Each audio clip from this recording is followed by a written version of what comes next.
Hello everyone, welcome back on my channel. और हम लोग आज एमसीक्यूज के बारे में डिस्कस करेंगे। और ये एमसीक्यूज हमारे बेस्ड है किस पर?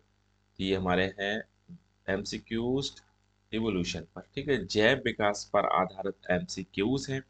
और ये कितने हैं? 50 एमसीक्यूज हैं। और आपको सच में यहाँ से बहुत ही बेनिफिट मिलेगा और आप इस सेशन को पूरा आप देखेंगे। पहला क्वेश्चन हम लोग यहाँ से देखते हैं।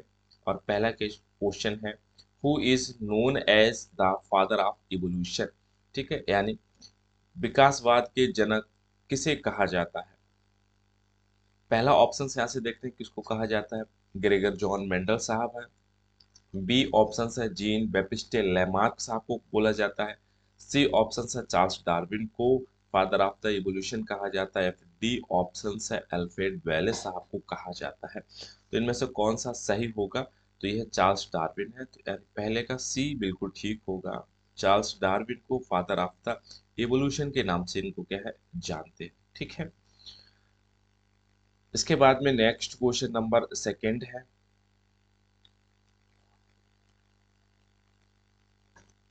क्वेश्चन नंबर हमारा सेकंड है, कह रहा है the concept of inheritance of acquired characteristics was proposed by. एक कॉन्सेप्ट दिया गया था जिसको कहा गया था अर्जित लक्षणों की वंशानुगति की अवधारणा किसने प्रस्तावित की गई थी?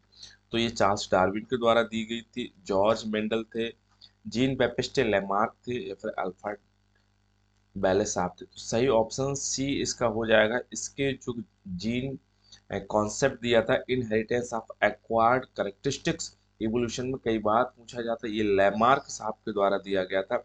इसी को ही, ठीक है, यूज एंड डिसयूज थ्योरी के नाम से भी इसको क्या है जानते हैं। ठीक है, लेमार्क साहब ने दिया था, यानी जो अंग जितना वातावरण में यूज हुआ होगा वो उतना एडवांस हो गया, उतना उसमें चेंजेस आए होंगे, और वो चेंजेस वंशानुगति के द्वारा हमारा प्रोजनी में भी दिखाई पड़ेंगे। तो इन्होंने ऐसे कॉन्सेप्ट किया, आगे चल के इस कॉन्सेप्ट को कैसा क्या कर थोड़ा डिनाई कर दिया गया था। ठीक है, जर्म प्लास की थ्योरी में। इसके बाद में नेक्स्ट है क्वेश्चन नंबर थर्ड है। और क्वेश्चन नंबर थर्ड हमारा कह रहा है which of the following is not a source of the genetic variation. इनमें से कह रहे हैं निम्नलिखित में से कौन सा अनुवांशिक विविधता का स्रोत नहीं है? तो अनुवांशिक विविधता के इनमें से कौन सा स्रोत नहीं है? म्यूटेशन है, जेनेटिक रिकॉम्बिनेशन है, नेचुरल सिलेक्शन है, या फिर जीन फ्लो है? तो इनमें से कौन सा स्रोत नहीं है? ठीक है, तो यह नेचुरल सिलेक्शन है। नेचुरल सिलेक्शन हमारा सोर्स नहीं है जेनेटिक वेरिएशन का। ठीक है, बाद बाकी सब में जेनेटिक वेरिएशन देखने को आपको मिलेंगे। इसके बाद में नेक्स्ट क्वेश्चन है फोर है। और फोर हमारा क्वेश्चन कह रहा है the process by which organism better adapted to their environment survive and reproductive start. एक ऐसी प्रक्रिया है, यानी वह प्रक्रिया जिसमें पर्यावरण के अनुरूप जीवों की उत्तर जीविता और प्रजनन की संभावनाएं बढ़ जाती, उसे क्या कहते हैं? उसको जेनेटिक ड्रिफ्ट के नाम से जानते हैं, नेचुरल सिलेक्शन है हमारा, आर्टिफिशियल सिलेक्शन है, फिर क्या है जीन फ्लो है। ठीक है, तो ऐसे फिनोमेना को क्या कहते हैं? नेचुरल सिलेक्शन कहते हैं, जिसमें पर्यावरण के अनुरूप जीवों की उत्तरजीविता एवं प्रजनन की संभावनाएं बढ़ जाती है, उसको नेचुरल सिलेक्शन कहते हैं। ठीक है,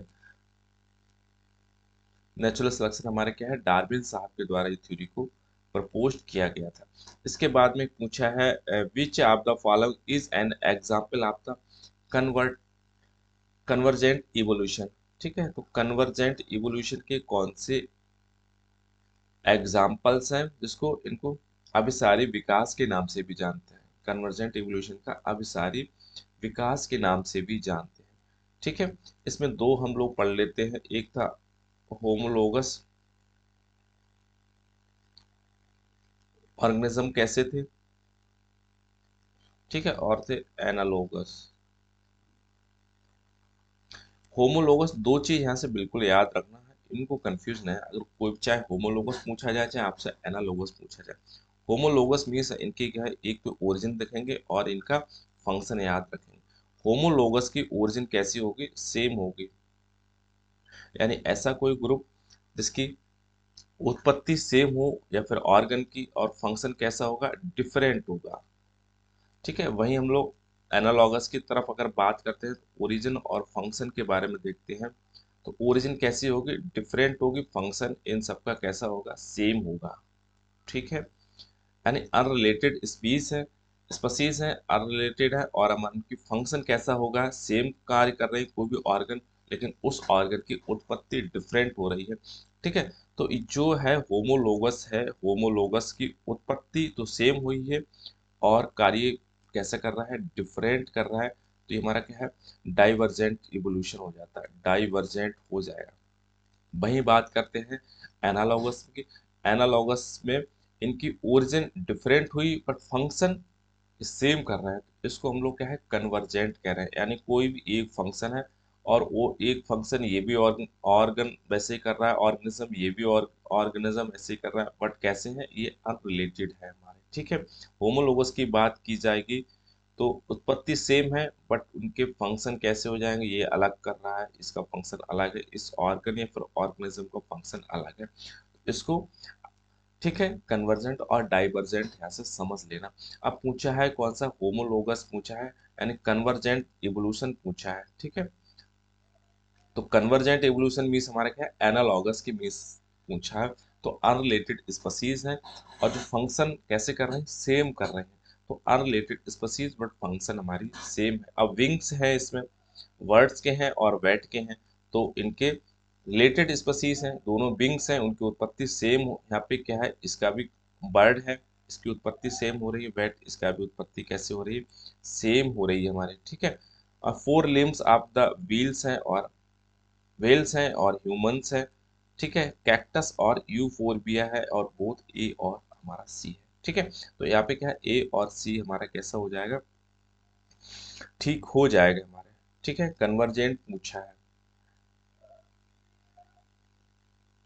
ठीक है, अब इसमें वर्ड है और बैट है। ठीक है, और हमारा क्या है, सी, कैक्टस और यूफोरबिया है हमारा। तो डी ऑप्शन हमारा बिल्कुल ठीक हो जाएगा यहाँ से।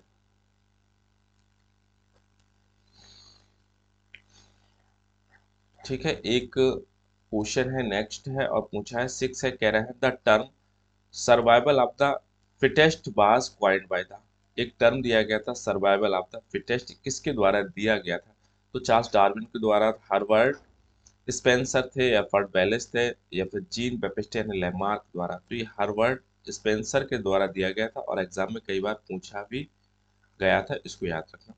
इसके बाद में क्वेश्चन नंबर 7 है, पूछा है the Hardy Weinberg equilibrium is, ठीक है, डिस्टर्ब्ड बाय, तो हार्ड बीन इक्विलिब्रियम है किसके द्वारा बाधित होती है, डिस्टर्ब होती है। तो लार्ज पॉपुलेशन साइज के द्वारा होती है, एब्सेंस ऑफ द म्यूटेशन है, रैंडम मैटिंग होती है, फिर नेचुरल सिलेक्शन के द्वारा ये क्या है, बाधित होती है। ठीक है, तो नेचुरल सिलेक्शन के द्वारा इसको ये बाधित करता है इसमें। ठीक है, यह है क्या है, पी प्लस क्यू बराबर फर्स्ट है हमारा। ठीक है, पी प्लस क्यू बराबर एक है, ये इसकी इक्विलिब्रियम ये इक्वेशन है इसकी। ठीक है, पी हमारा किसको, ये पी जो डोनेट हमारा करता है ये डोमिनेंस और स्पीसीज को करेगा, क्यू हमारा क्या है, ये रिसेसिव स्पीसीज को क्या है, इंटीग्रेट करता है, डोमिनेट। ठीक है, इसके बाद में क्वेश्चन नंबर 8 है, और 8 हमारा है which of the following is an example of the adaptive radiation, adaptive radiation के कौन सा इसमें क्या है, अनुकूलात्मक विकिरण का कौन सा। तो डार्विन फिंचेस थी, ऑस्ट्रेलियन मार्सुपियंस थे हमारे, कैसे थे, और सिचिल्ड फिशेस इन अफ्रीका लेक्स थी, या फिर ऑल ऑफ, तो इसका हो जाएगा ऑल ऑफ, अभी सारे के सारे कैसे हैं, ये एडॉप्टेड। ठीक है, रेडिएशन के एग्जांपल्स हैं, डार्विन फिंचेस। ठीक है, ये डार्विन साहब ने इसकी डिस्कवरी की थी। ठीक है, कहाँ थे ये, गैलापागोस, आइलैंड था। ठीक है, गैलापागोस आइलैंड पे डार्विन साहब गए थे, और उस डार इस पे इन्होंने दो चीज को देखा था। एक तो इन्होंने क्या है डार्विन फिंचेस के बारे में डिस्कस, और एक हमारा क्या है जियांट टर्टवाइज था। जियांट टर्टवाइज के बारे में इन्होंने क्या है बताया था। क्या है गैलापागोस आइलैंड।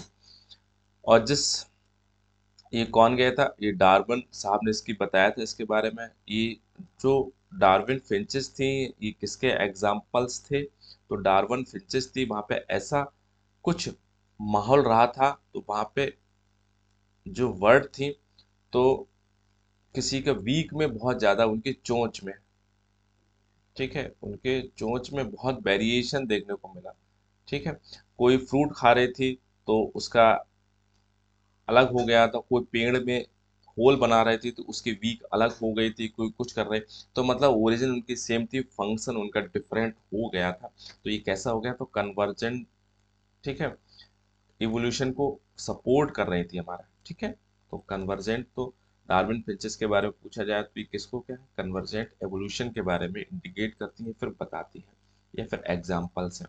इसके बाद में नेक्स्ट क्वेश्चन नंबर 9 है, पूछा है the idea that all species of organism arise and develop through the natural selection was first proposed by the, उन्होंने पूछा है सभी जीवों की उत्पत्ति और विकास प्रकृति चयन के माध्यम से होता है, यह विचार पहली बार किसने प्रस्तावित किया था।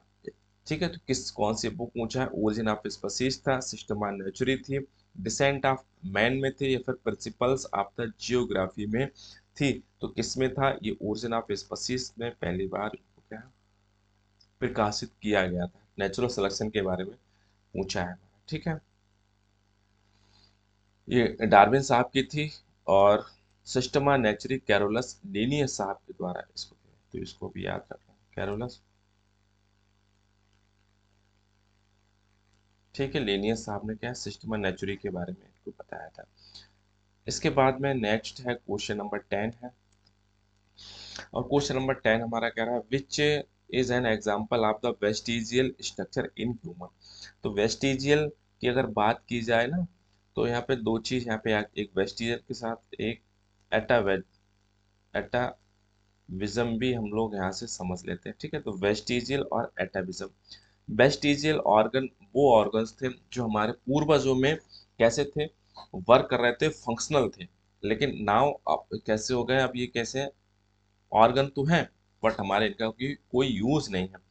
एटाविज्म की बात की जाती है, तो एटाविज्म ऐसे थे जो फंक्शन सुने थे, हम इनको फंक्शन सुने थे बट देखे नहीं थे, बुजुर्गों में किसी से अब तक देखने को नहीं मिले हैं। जैसे टेल ऑफ ह्यूमन,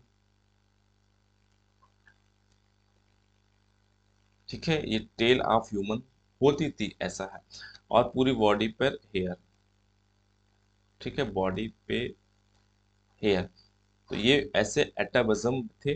ठीक है, इसके बाद में वेस्टिजियल ऑर्गन जैसे क्या है, अपेंडिक्स वेस्टिजियल ऑर्गन है, विजडम टीथ वेस्टिजियल ऑर्गन है, कॉक्सिक बोन्स हमारे वेस्टिजियल ऑर्गन है। ठीक है, एक ऑरिकुलर पिन्ना है, हमारा ऑरिकुलर पिन्ना है, ठीक है, जो कान का पिन्ना है, तो इसको, ठीक है, तो ये सारे के सारे हमारे कैसे हैं वेस्टिजियल ऑर्गन है।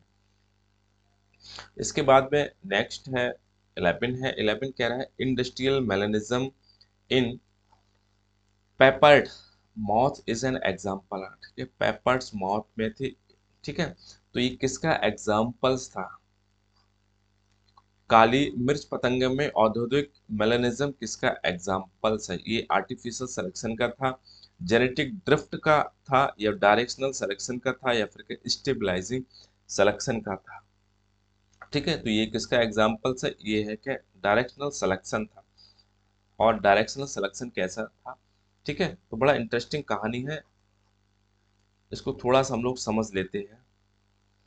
ये था, ठीक है, बिल्कुल जब क्या है शुरुआत हो रही थी इंडस्ट्री की, यानी यहाँ पे इंडस्ट्री की शुरुआत हो रही थी, तो उस समय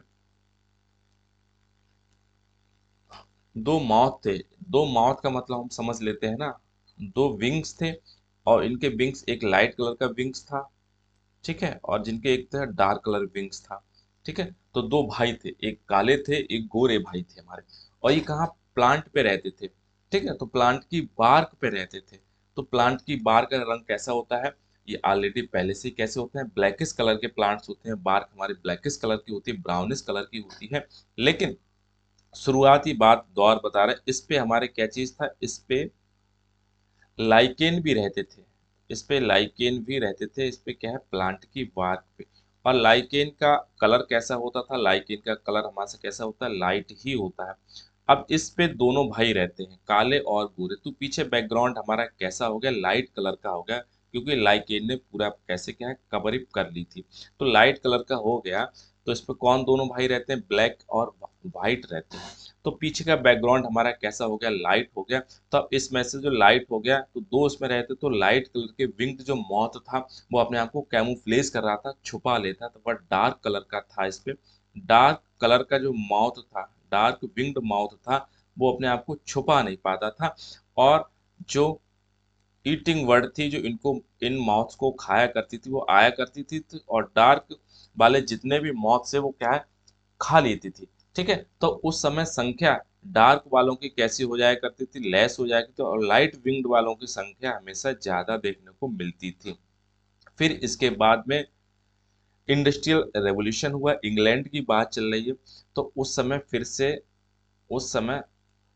फिर क्या हुआ, फिर हमारा एक प्लांट था, और उस प्लांट में जब इंडस्ट्रियल ज़्यादा हुआ, तो फिर क्या चीज़ देखने को मिली, जब इंडस्ट्रियल का इवोल्यूशन हुआ, तो फिर उस समय एनर्जी सोर्स हमारा क्या चीज़ था, कोल था। जब कोल एनर्जी सोर्स था, तो एटमॉस्फेयर में किसमें, सल्फर डाइऑक्साइड की मात्रा बढ़ गई, और लाइकेन सल्फर डाइऑक्साइड के हमारे कैसे होते हैं, विरोधी होते हैं, यानी मतलब सल्फर डाइऑक्साइड को टॉलरेट नहीं कर सकते हैं, जिसकी वजह से जो बैकग्राउंड लाइकेन का था वो कैसा हो गया, लाइकेन वहां से हल्के हल्के क्या है, डिस्ट्रॉय होते चले गए।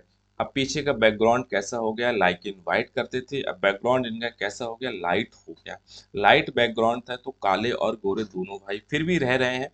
ठीक है, अब जब रह रहे हैं, तो जो ईटिंग बर्ड्स थी, तो यहाँ पे जो बैकग्राउंड यहाँ पे कैसे देखने को मिल गया, ये हो गया डार्क, डार्क बैकग्राउंड देखने को मिल गया। इस डार्क बैकग्राउंड पे फिर दोनों भाई रह रहे हैं, काले हैं एक गोरे हैं। अब यहाँ पे क्या है, काला तो छिप जाया करता था, और लाइट वाला कैसा, छिप नहीं पाया था। तो ईटिंग बर्ड आई, और ईटिंग बर्ड हमेशा किसको क्या, ये इसको क्या है,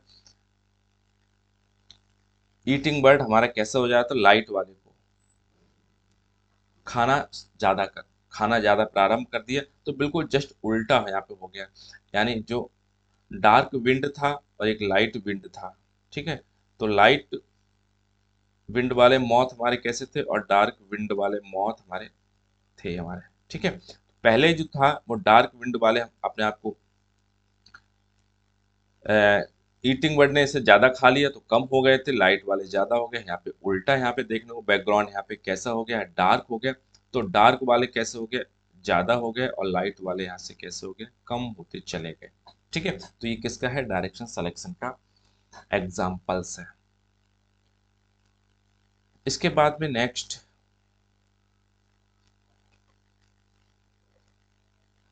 विच type of the selection favours industrial with intermediate trades है। ठीक है, कौन सा चयन मध्यवर्ती गुणों वाले व्यक्तियों के पक्ष लेता है। तो कौन सा चयन, स्टेबलाइजिंग है, डिस्टर्बिंग सिलेक्शन है, डायरेक्शनल सिलेक्शन है, या फिर क्या आर्टिफिशियल सिलेक्शन है। तो कौन सा हो जाएगा, स्टेबलाइजिंग सिलेक्शन हो जाएगा। इसके बाद में नेक्स्ट क्वेश्चन नंबर 13 है, कह रहा है the study of the fossils is called, जीवाश्म के अध्ययन को क्या कहा जाता है। तो सबको पता है क्या है, पैलेंटोलॉजी कहते हैं। और फादर ऑफ द पैलेंटोलॉजी हमारे कौन, जॉर्ज क्यूवियर साहब है, तो इनको भी यहाँ से याद रखना है यहाँ पे। ठीक है, इसके बाद में नेक्स्ट है क्वेश्चन नंबर 14 है, कह रहा है genetic drift occurs more significantly in. तो जेनेटिक ड्रिफ्ट हमारी कहाँ से होती है, स्मॉल पॉपुलेशन में देखने को इसको मिलता है। ठीक है, स्मॉल पॉपुलेशन में, ठीक है, एक रैंडमली चेंज देखने को मिलता है, और न्यू वेरिएशन देखने को मिलता है। इसी को हम लोग क्या है जेनेटिक ड्रिफ्ट कहते हैं। इसके बाद में नेक्स्ट है क्वेश्चन नंबर 15 है और कह रहा है निम्नलिखित में से कौन सा विकासवाद के प्रमाण का समर्थन करता है, which of the following evidence support the evolution. को फॉसिल रिकॉर्ड करता है, कंपेरेटिव एनाटॉमी करता है, मॉलिक्यूलर बायोलॉजी करता है। तो ये सब के सारे के हमारे क्या है जैव विकास को सपोर्ट करते हैं। इसके बाद में क्वेश्चन नंबर 16 है, कह रहे हैं the sudden appearance of the new species in the fossil record without intermediate form support with which evolution model है। इनमें से जीवाश्म अभिलेख में मध्यवर्ती रूपों के बिना नई प्रजाति का अचानक प्रकट होना किस मॉडल को समर्थन करता है। ये हमारा क्या है ग्रेजुलम को करता है, पंक्चुअल इक्विलिब्रियम को करता है, एडॉप्टिव एडिशन को करता है, जेनेटिक ड्रिफ्ट को ये करता है हमारा। ठीक है, तो ये किसको करता है, पंक्चुएटेड इक्विलिब्रियम को सपोर्ट करता है। ठीक है, कोई ये ये किसमें आपको फॉसिल रिकॉर्ड में देखने को मिला था। ठीक है, सडन अपीयरेंस हुई थी और न्यू स्पीसीज का फॉर्मेशन हुआ, इसमें कोई इंटरमीडिएट होस्ट की इसमें कोई नीड्स नहीं थी। ठीक है, तो ऐसे को हम लोग क्या कहते हैं पंक्चुएटेड इक्विलिब्रियम कहते हैं। इसके बाद में पहला है, नेक्स्ट है क्वेश्चन, कह रहे हैं the first living cells on earth were most like. ठीक है, पृथ्वी पर पहली जीवित कोशिकाएं संभवतः कैसी थी। तो कैसी थी, उस समय जब विकास हो रहा था तो यहाँ पे क्या फूड बहुत कैसा था, प्लेंटी था फूड, फूड बहुत ज़्यादा मात्रा। जब फूड बहुत ज़्यादा थी तो खाना बनाने की कोई ज़रूरत ही नहीं, तो इसकी वजह से कैसे हो गए हेट्रोट्रॉपिक हमारे हो गए, और हमारे कैसे ऑक्सीजन भी सफिशियंट यहाँ पे थी। ठीक है, तो हेट्रोट्रॉपिक थे और हमारे कैसे थे एरोबिक हेट्रोट्रॉपिक थे, एरोबिक हेट्रोट्रॉपिक थे हमारे। इसके बाद में पूछा है होमोलॉगस। होमोलॉगस स्ट्रक्चर इंडिकेट क्या करता है, होमोलॉगस हमारा क्या चीज करता है, ये अभी हमने बात की थी। होमोलॉगस हमारा कैसा करता है, कन्वर्जेंट करता है। उत्पत्ति समान है, फंक्शन सबके अलग अलग देखने को मिल रहे हैं, इसको हम लोग करते हैं। ठीक है, ये कैसा है डाइवर्जेंटिंग। ठीक है, तो होमोलॉगस हमारा कैसा है डाइवर्जेंटिंग है। एनालॉगस कैसा करता है कन्वर्जेंटिंग। ठीक है, ये फंक्शन सबके सेम है, उत्पत्ति सबकी डिफरेंट है हमारे एनालॉगस में। इसके बाद में पूछा है analogous, analogous structure arise due to. तो एनालॉगस क्यों संरचनाएं किस कारण से उत्पन्न होती है, कॉमन एंसेस्टर की वजह से, डाइवर्जेंटिंग होती है, फिर हमारा क्या है कन्वर्जेंटिंग एवोल्यूशन की। तो ये कैसे होती है कन्वर्जेंटिंग एवोल्यूशन पे सपोर्ट करती है।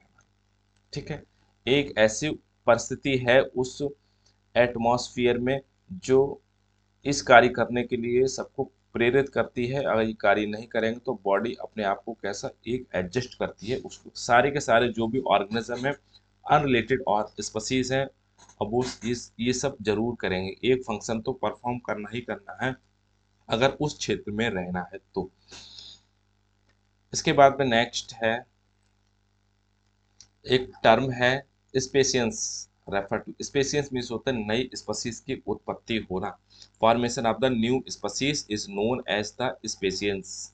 इसके बाद में पूछा है नेक्स्ट है allopatric speciation occurs due to. एक सिंपेट्रिक स्पेसियंस होता है, एक एलोट्रोपिक होता है।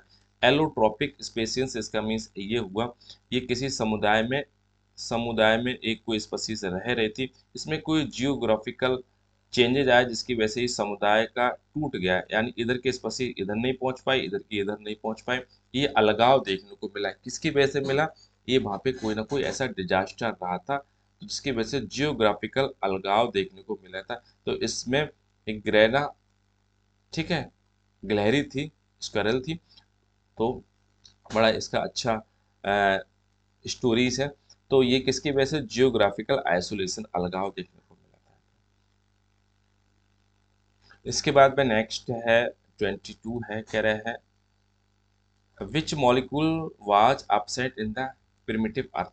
प्रिमिटिव अर्थ में कौन सा मॉलिक्यूल absent था, तो प्रिमिटिव अर्थ में उस समय क्या चीज था, ऑक्सीजन ही अब क्या absent थी हमारे उस समय। इसके बाद में नेक्स्ट एक क्वेश्चन है और पूछा है ठीक है, मिलर यूरे एक्सपेरिमेंट डिमॉन्स्ट्रेटेड था, इन्होंने क्या चीज किया था, इन्हें synthesis of the organic molecules का सिंथेसिस करके बताया था। इसके बाद में क्वेश्चन नंबर नेक्स्ट है यानी 24 है, द कह रहे हैं the most primitive group of the primates includes, तो सबसे प्रिमिटिव हमारा जो ग्रुप है और प्राइमेट्स है वो कौन सा है, तो वो हमारा है प्रोजीमियंस है। ठीक है, प्रोजीमियंस हमारा primitive group of the primate का है।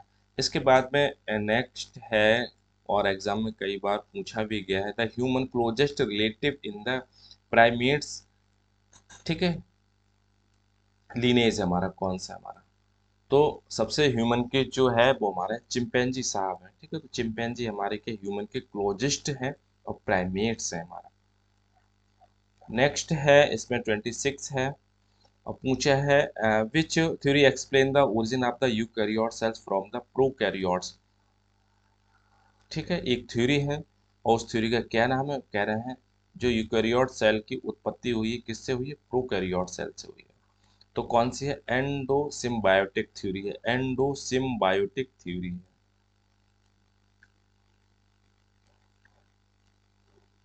ठीक है,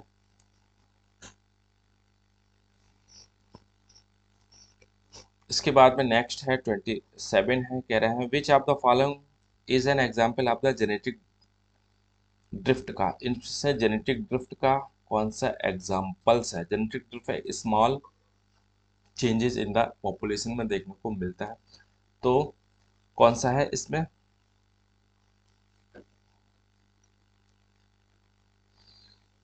ठीक है, ये फाउंडर इफेक्ट है हमारा, क्या है बोटल नेक इफेक्ट है, और दोनों के दोनों ये क्या है हो जाएंगे हमारे सही। ठीक है, ये फाउंडर और बोटल इफेक्ट दोनों के दोनों जेनेटिक ड्रिफ्ट के एग्जाम्पल्स हैं। इसके बाद में है the ability of the bacteria to develop the resistance to antibiotic is an examples है। ठीक है, ये किसका है एग्जाम्पल्स है, ये हमारा क्या है जेनेटिक ड्रिफ्ट है, नेचुरल सिलेक्शन है, जीन जीन फ्लो है, फिर आर्टिफिशियल सिलेक्शन का ये हमारा क्या है एग्जाम्पल्स है। ठीक है, तो ये नेचुरल सिलेक्शन का एग्जाम्पल्स है। ठीक है, यानी मॉस्किटो भी इसमें आए थे जो पहले डीडीटी का छिड़काव किया करते थे, फिर तो उस समय क्या सारे के सारे मॉस्किटो कैसे हुआ था, अधिकतर मॉस्किटो डिस्ट्रॉय हो जाया करते थे, बट इनमें से कुछ अपने आप को बचा लेते थे। अब बचाने के बाद उन्होंने फिर से रिप्रोडक्टिव किया और नई स्पीसीज को किया, और फिर ये कैसे हो गए डीडीटी पाउडर के हमारे कैसे हो गए रेजिस्टेंस हो गए, फिर उसके बाद में इन पे कोई प्रभाव ही नहीं पड़ा, बिल्कुल वैसे ही हमारा क्या एंटीबायोटिक था। तो एंटीबायोटिक जब भी ट्रीटमेंट लेते हैं एंटीबायोटिक का तो एक कोर्स होता है 6 दिन 7 दिन 8 दिन, अगर उसके पहले हम लोग छोड़ देते हैं तो जो भी ऑर्गेनिज्म होता है वो उसको समय मिल जाता है उस एंटीबायोटिक से लड़ने का, और जिसकी वजह से अपने आप को डेवलप कर लेता है, एक कवरिंग कर लेता है और उस माहौल से लड़ने की, जिसकी वजह से वो एंटीबायोटिक उस पर कोई असर नहीं करती है, इसी को हम लोग का प्रतिरोध कहते हैं इसको। ठीक है, तो ये किसका है नेचुरल सिलेक्शन अपने आप ने कर लिया। ये डार्विन साहब ने कहा था, डार्विन साहब ने कहा था कोई भी ऑर्गेनिज्म है और उस वो ऑर्गेनिज्म में सबसे ज़्यादा कैपेसिटी होती है अपने आप को रिप्रोड्यूस करने का, यानी प्रोजनी उत्पन्न करने की, तो बहुत सारी अपने आप को स्पीसीज को उत्पन्न करता है बाई रिप्रोडक्टिव मेथड्स। ये स्पीसीज अपने आप में फिर कंपटीशन इनमें होता है किसमें, ठीक है, इंट्रा कंपटीशन देखने को मिलता है। इंट्रा कंपटीशन देखने के बाद में इनमें कुछ सरवाइव करती हैं, कुछ इसमें क्या है डिस्ट्रॉय कर जाती हैं, जो अपने आप को सरवाइव कर लेती हैं स्पीसीज वो हमारे क्या है नेचुरल सिलेक्शन, नेचुरली कैसे हो जाए सेलेक्टेड हो जाती हैं और वो ही आगे जीवित रहती हैं। इसके बाद में नेक्स्ट है which of the following is an example of the को एवोल्यूशन, को एवोल्यूशन के कौन से हैं, तो प्रीडेटर और रिलेशनशिप का है, हमारे म्यूचुअलिज्म इंटरेक्शन का है, प्लांट पॉलिनेशन, तो ये ऑल ऑफ एबव हो जाए, सबके सब को एवोल्यूशन हो रहा है यहाँ पे। ठीक है, प्रीडेटर और, ठीक है, दोनों के दोनों यहाँ पे क्या है जीवित है। इसके बाद में which of the following is an the pre zygotic isolate, pre zygotic और पोस्ट जायोटिक दो आइसोलेशन होते हैं इवोल्यूशन में। ठीक है, तो प्रीजाइटिक और प्री जाय, तो इसमें पूछा है प्री जायगोटिक, ठीक है, जाइगोट हो गया। ठीक है, अब ठीक है, पोस्ट जाइगोटिक और प्री जाइगोटिक। तो प्री जाइगोटिक आइसोलेशन मैकेनिज्म निम्नलिखित में से कौन सा प्रजनन पूर्व अलगाव है? तो इसमें हो जाएगा हमारा क्या है, टेम्पोरल आइसोलेशन। ठीक है, और हाइब्रिड ये हमारा हो गया पोस्ट जाइगोटिक। ठीक है, हाइब्रिड स्टेलाइजेशन। ठीक है, तो वी ऑप्शन हमारा ठीक हो जाएगा। इसके बाद में नेक्स्ट है क्वेश्चन नंबर 35 है।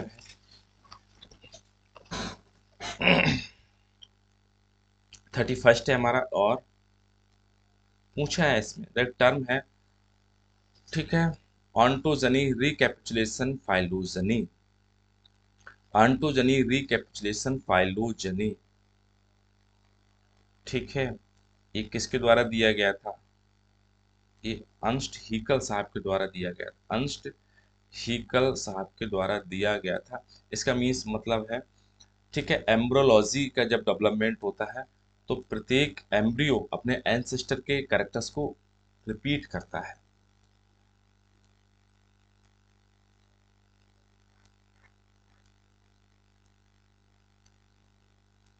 इसमें है 32 है, कह रहे हैं the oldest known fossil being to which group of organism.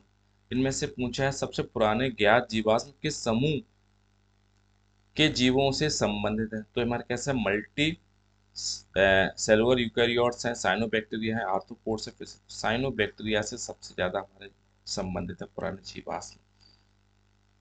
ठीक है, तो इसके बाद में नेक्स्ट है 33 है, कह रहे हैं presence of the Gill silt in human embryo indicate.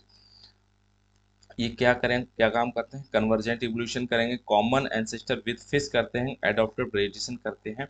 ये गिल सिल्ट का होना ये बताते हैं common ancestor of the fish. ठीक है, अपने पूर्वजों को कैसे रिपीट करते हैं, ऑन्टोजेनी।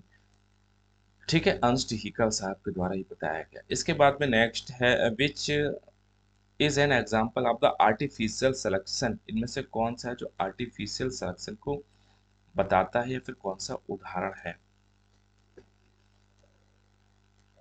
ठीक है, evolution of the Darwin finches है हमारा, क्या selective breeding of the dog. तो आर्टिफिशियल तो क्या, selective breeding of the dogs है हमारा। ठीक है, कुछ सेलेक्टिव डॉग्स हैं जिनको ब्रीड कराने के नई इंडस्ट्रियल मैनेजम सब, इसके बारे में हम लोग पढ़ ही चुके हैं। इसके बाद में एक कॉन्सेप्ट है the concept of the gene pool refer. तो जीन पूल का मीन्स हुआ the total genetic diversity in आप, ठीक है, पॉपुलेशन। ठीक है, तो जीन पूल कई बार एग्जाम में पूछा भी गया है, तो इसको याद रखना, यानी total genetic diversity in the population में। इसके बाद में नेक्स्ट है 36 है, और 36 हमारे कह रहे हैं which of the following organism is considered a living fossils. इनमें से लिविंग फॉसल्स को कौन कंसिडर, तो कौन है? सीलोकैंथ है, डोडो है, आर्क्योप्टेरिस है, फिर निएंडरथल मानव है हमारे। ठीक है, तो कौन है? सीलोकैंथ है। ठीक है, सीलोकैंथ है, ये मिलियंस ईयर से कैसे हैं, सेम पोजीशन पे है। ठीक है, ये मॉर्फोलॉजिकल बिल्कुल कैसे हैं, इनमें कोई चेंजेस देखने को नहीं मिले इनकी बॉडी में। तो ये तो सीलोकैंथ हो जाएगा हमारा। ठीक है, और लिमुलस, ठीक है, इसको किंग क्रेब के नाम से भी इसको क्या है जानते हैं, इसको याद रखना है हमारा। ठीक है, अगर मिलियन ईयर से अगर कोई चेंजेस देखने को नहीं मिलते हैं उसको लिविंग फॉसिल कहते हैं। और इस फिना को, ठीक है, स्टेजिनेसिस कहते हैं, स्टेजिनेसिस, इसको भी याद रखना। एक पूछा है the RNA word hypothesis suggest that. RNA word hypothesis क्या है? ठीक है, RNA that first genetic material. पहला ही हमारा सबसे पहले कई बार पूछा है कि जेनेटिक मटेरियल हमारा कौन सा पहले था। डीएनए पहले आया था, फिर आरएनए आया, तो आरएनए पहले आया था। ठीक है, तो इसलिए आरएनए वर्ड हाइपोथेसिस दी गई, RNA pass the first genetic material हमारा।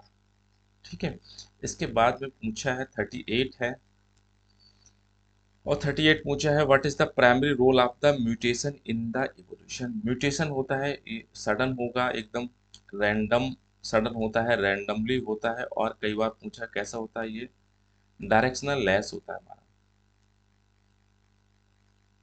डायरेक्शनल कैसा होता है, लेस होता है हमारा। कैसा होगा,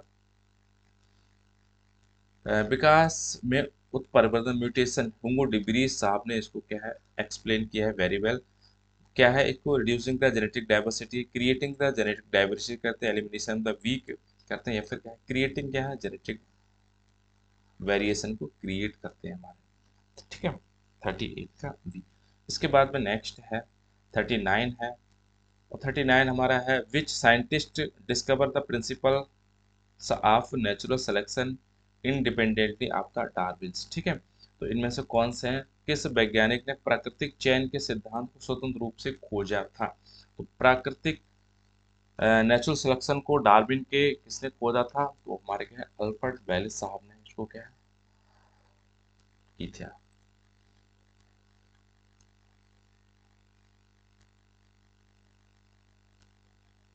इसके बाद में नेक्स्ट है, कह रहे हैं the presence of the homologous chromosomes in diploid organism is an important for the. तो ये होमोलॉगस हैं और हमारे कैसे हैं, डिप्लॉयड्स हैं, तो क्या इंटीग्रेट करते हैं, महत्वपूर्ण है genetic diversity through the recombination, sexual prevention of the mutation या फिर रिड्यूसिंग द जेनेटिक वेरिएशन। ठीक है, तो जेनेटिक डाइवर्सिटी करेंगे थ्रू रिकॉम्बिनेशन के थ्रू होते हैं हमारे। ठीक है, इसके बाद में 41 है, और which of selection increase the frequency of an extreme phenotype, इनमें से कौन सा है, कौन सा चयन चरम गुणसूत्र की आवृत्ति को बढ़ाता है। तो इनमें से कौन सा है, स्टेबलाइजिंग सिलेक्शन है हमारा, डिस्टर्बिंग सिलेक्शन है, डायरेक्शनल है, या फिर क्या है बैलेंसिंग है। तो इनमें से कौन सा है। ठीक है, तो ये हमारा क्या है डायरेक्शनल सिलेक्शन है, जो हमारे increase the frequency of the extreme phenotype. ठीक है, द टर्म था macro evolution to refer to. ठीक है, एक स्मॉल जेनेटिक चेंज होगा, evolution change in the at the species level of the above. Macro पूछा है, ठीक है, तो मैक्रो हमारे क्या है, ये एक स्पीसीज से अदर लेवल स्पीसीज में भी चेंजेस देखने को, माइक्रो पूछा जाएगा तो स्मॉल जेनेटिक चेंज देखने को मिलेगा।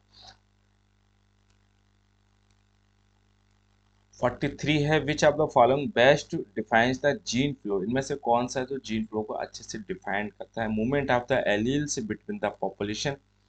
ठीक है, रैंडम चेंज एलील फ्रीक्वेंसी है, सिलेक्शन बेनिफिशियल ट्रेड्स है, या फिर mutation in the genetic materials है हमारा। ठीक है, तो बेस्ट फ्लो जीन फ्लो को कौन सबसे अच्छे क्या है परिभाषित करता है, तो movement of allele between the population, ये ऑप्शन हमारा ठीक होगा। इसमें पूछा है the founder effects occurs when.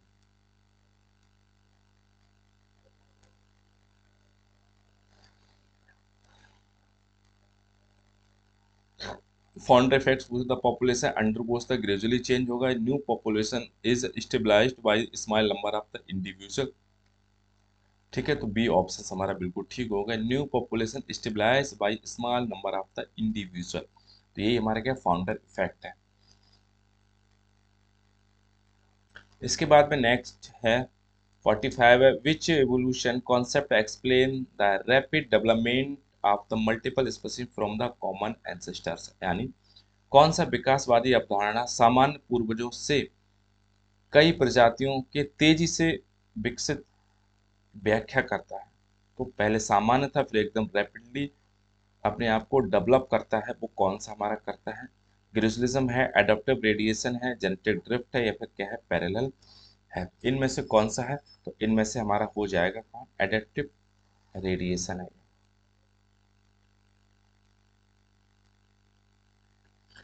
Next है, which evidence support the endo symbiotic theory of the eukaryote. ठीक है, एंडो सिम्बायोटिक थ्योरी में से हमारे क्या eukaryote evolved from the prokaryotes. कैसे सपोर्ट करता है, क्या चीज कहता है, mitochondria and chloroplast have the own DNA. ठीक है, तो यही हमारा क्या है ठीक हो जाएगा हमारा। What is the main difference between the micro evolution and the macro evolution.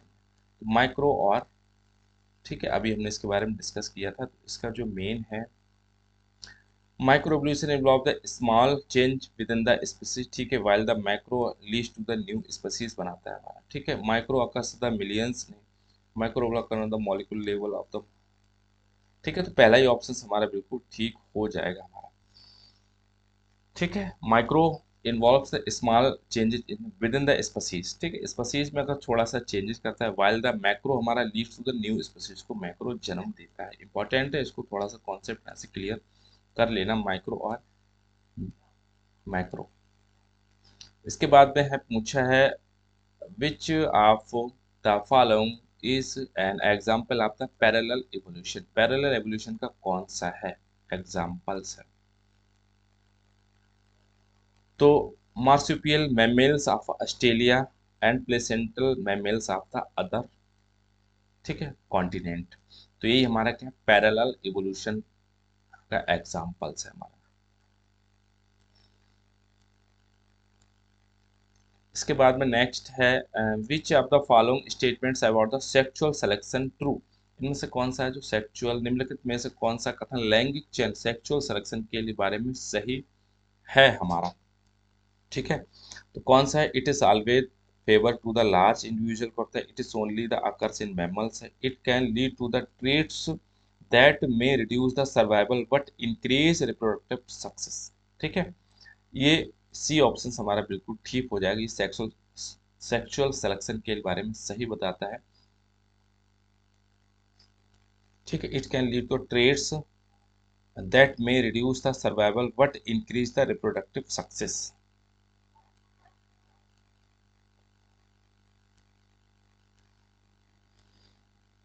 The idea that species remain stable for the long period then undergoes the rapid evolution, ठीक है। एक स्पीसीज है बहुत सब लंबे समय तक स्टेबल है, उनको कोई चेंज है, फिर एकदम से रैपिडली अपने आप को चेंजेस करती है, उसको क्या कहते हैं, उसको ग्रेजुएशन कहते हैं, पंक्चुएटेड इक्विलिब्रियम कहेंगे, या फेनोटिक ट्रांसफॉर्मेशन कहेंगे, जेनेटिक, ठीक है, बॉटल नेक कहेंगे। तो ये पंक्चुएटेड, ठीक है, इक्विलिब्रियम है हमारा,